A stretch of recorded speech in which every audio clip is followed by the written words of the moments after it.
Benvinguts a Presentant Impresentables, una secció d'històries en minúscula. Presentem avui el capítol 7. Comencem! Ens trobem al 1924 a Guinea Equatorial.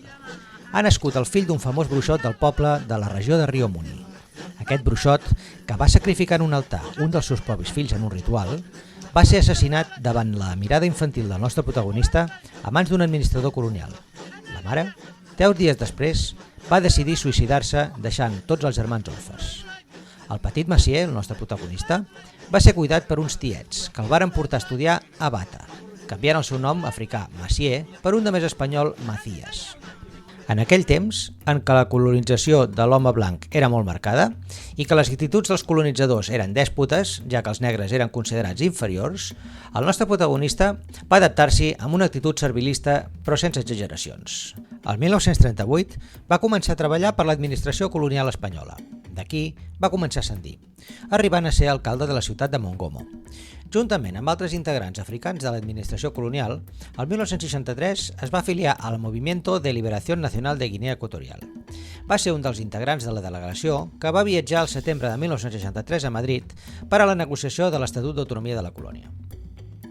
En el nou govern autònom va ocupar el càrrec de vicepresident i conseller d'Obres Públiques. Paral·lelament, va formar part de la Comissió Legislativa i més tard de la comissió encarregada de preparar la futura independència, fent intervencions de caràcter nacionalista, anticolonial i escrivint una ideologia, diguem-ne, peculiar. Definint-se com a nazi-marxista i manifestant que Àfrica era lliure gràcies a Hitler. Quan es varen celebrar eleccions presidencials per a constituir la futura nació, va presentar-s'hi i, contra tot pronòstic i per sobre del candidat oficialista Bonifacio Ondó, les va guanyar i es va convertir en el primer president constitucional de la futura Guinea Equatorial independent. El 12 d'octubre de 1968, amb el ministre d'Informació espanyol Manuel Fraga Iribarne, va presidir els actes de passació de poders de l'administració colonial a l'administració guineana independent. Va formar-se un govern amb personalitats de diferents tendències, però gairebé de seguida es va trobar la república descapitalitzada, gràcies en bona mesura a les maniobres que es varen fer des d'Espanya retirant tots els fons dels bancs espanyols que hi havia, trobant-se el nou país amb greus problemes per pagar els funcionaris. El 5 de març de 1969 va patir un intent fallit de cop d'estat. A partir d'aquí, es van abolir tots els partits polítics excepte el seu, el PUNT, Partido Único Nacional de los Trabajadores, a imatge del partit únic que operava en aquella època a la dictadura franquista, declarant que, malgrat que els espanyols eren uns imperialistes, admirava la figura de Franco, així com la de Hitler i la de Stalin. Va autoproclamar-se president vitalici.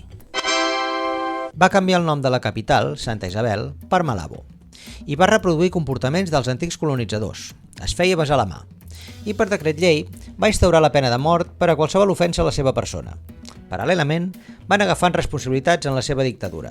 A més de la presidència vitalícia, va agafar les funcions dels ministres d'Assumptes Exteriors, Finances, Justícia i Defensa. Va ser també investit amb els títols de líder de SER, mestre d'Educació, Cultura i Arts Tradicionals, gran líder revolucionari de Guinea Equatorial, fundador màxim de l'Estat guineà, cap suprem de la Revolució guineana, primer treballador del poble treballador de Guinea, gran pare dels nens revolucionaris i una llarga llista de títols nascuts dels seus deliris de grandesa. Assegurava al poble que també tenia poders sobrenaturals amb els quals podia fàcilment destruir els seus opositors, sometent-se a freqüents sessions de bruixeria. Dels 12 primers integrants del seu primer govern, en varen ser assassinats 10, així com les 2/3 parts de l'Assemblea Nacional. El dia 24 de desembre de 1975, a mans d'un batalló de soldats vestits de Papa Noel, varen afusellar a l'estadi de futbol de Malabo unes 150 persones, mentre els altaveus, disseminats per tota la capital, sonava la cançó Those Were the Days, de Mary Hopkin, que semblava que era una de les seves cançons preferides. El nostre protagonista era una persona profundament preocupada per l'estat de les finances del país. Va fer assassinar el director del Banc Central de Guinea i va traslladar els fons del país a la seva pròpia finca, concretament sota el seu llit, on segurament estarien molt més segurs que a les mans d'aquests polítics corruptes que tots coneixem. Sota el benemèrit règim del nostre protagonista, no es varen dictar lleis econòmiques i a partir del 1973, en paraules d'ell per falta d'impremta, no es varen publicar tampoc més pressupostos. Els ingressos procedents de l'exterior es varen limitar enormement, ja que restaven independència a la nació. També el consum de certs aliments varen ser prohibits, tal i com va dir. Que no nos dejen hablar de pan, leche, azúcar, tomate, que no son alimentos típicamente africanos. Aquests aliments, i els altres, eren en la seva majoria acaparats per ell mateix a baix preu i venuts amb un benefici del 80 o el 100%, segons en paraules seves. Para castigar a los que no quieren trabajar. La quantitat d'aliments que es distribuïa era clarament insuficient i va propiciar el contraban, el robatori i la lluita per la supervivència. La feina. La feina era el primer deure de tot Guinea, per tant, treballar era obligatori. Tot aquest llenguatge de drets laborals és influència dels blancs, per tant, era una actitud contrarevolucionària pròpia dels enemics de la pàtria. La cultura era un perill. La població autòctona amb estudis estaven contaminats, i ja no diguem els pocs estrangers que restaven al país. En una entrevista va dir: Los denominados intelectuales representan los mayores problemas con que se encuentra el África de hoy. Están polucionando nuestro clima con su cultura extranjera. Seguint la mateixa lògica, preocupat segurament per la salut del poble, va decidir custodiar ell mateix tots els medicaments que disposava el país, traslladant-los a la seva finca particular. En la nova Constitució de 1973 es va establir que l'Estat, o sigui ell, era el propietari de totes les terres i de tots els béns que es trobessin en el territori. Això va propiciar que Macías prengués possessió de nombroses finques, les quals van passar a ser de la seva propietat. Totes aquestes coses varen propiciar que sota la seva presidència, Guinea Equatorial fos considerada l'Auschwitz africà. El nostre protagonista temia que tota mena de traïdors i estrangers el volguessin assassinar o minar la seva preciosa salut. Per tant, es feia anàlisis d'orina i de sang diàriament.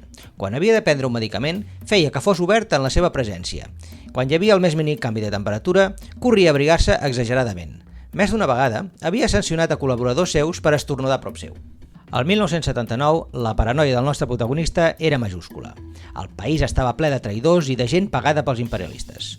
Ja feia molt de temps que no dormia amb les seves dones per por de que fos assassinat. No podia confiar en ningú. Es va filtrar el rumor que el 5 d'agost de 1979 hi hauria un nou cop d'estat. Macías, decidit a vendre cara a la seva presidència, des de la població de Mongomo, on normalment es trobava, va demanar al cap de la Guàrdia Nacional i vicepresident de Defensa, el seu nebot Teodoro Obiang, que es trobava a la capital de Malabo, que anés a veure'l. El cap de la Guàrdia Nacional i nebot seu, pensant que en la seva paranoia el president el cridava per assassinar-lo, va intentar guanyar temps. Primer, va dir-li que no podia viatjar d'una part del país a l'altra perquè els avions que disposaven tenien problemes tècnics. Macías, que no s'ho va creure, li va contestar que pobre d'ell si no venia. A partir d'aquell moment, Teodoro Obiang va desobeir i es va situar al marge de la legalitat. Macías va ordenar enviar tropes per capturar-lo i prendre Malabo. Aquestes varen ser repel·lides. El cop preparat, segons els informes, pel dia 5, es va precipitar el mateix dia 3 i se li va enviar al president un telegrama on se li notificava que quedava cessat com a president de Guinea Equatorial. Se li garantia la vida, però se l'exhortava a que es confinés a la seva població natal, Nsegayong.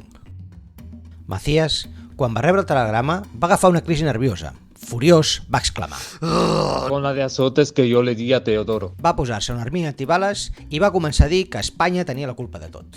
Tot i que inicialment semblava que els lleials a Macías guanyaven, de seguida la truita va canviar de cantó i els partidaris d'Obiang, erigit cap dels sublevats, dominaven la situació gairebé per complet. Arribat a aquest punt de la lluita, l'exèrcit va enviar un ultimàtum al nostre protagonista. O es rendia i se li respectaria la vida, o seria capturat i no es garantia la seva supervivència futura. El nostre protagonista va refusar l'ultimàtum. No obstant, veient-se a poc perdut, va intentar agafar tota la fortuna del país, que com ja sabem estava la major part en els seus palaus, i cremant la resta de diners que físicament no podien portar-se. En la seva fugida, molts petits poblats varen ser saquejats, i es diu que varen morir centenars de persones. Inicialment, se li va perdre la pista. Hi havia qui deia que com que practicava màgia negra, s'havia convertit en un tigre o en un colom. Finalment, va ser capturat el dia 17 d'agost quan intentava arribar a la frontera amb Gabon. Se'l va trobar sol i ferit, carregat amb una maleta amb diners i un revòlver sense bales. El 24 de setembre va començar el Consell de Guerra públic i televisat, en el que el nostre protagonista va negar totes les execucions al·legant que ell era el president, que eren coses dels seus subordinats que ell no estava por baratijas. Va culpar de la manca de pressupost a Espanya i els imperialistes que havien aïllat el país i els seus excol·laboradors morts o empresonats per haver-lo traït. Finalment, el 29 de setembre va ser afusellat i enterrat en una fossa comú en el cementiri de Santa Cruz a Malabo. I fins aquí el nostre impresentable d'avui. Vull agrair la col·laboració que m'ha prestat el meu amic Marc posant veu al nostre protagonista. Esperant que el capítol us hagi agradat, ens despedim fins al proper presentable. Adéu-siau!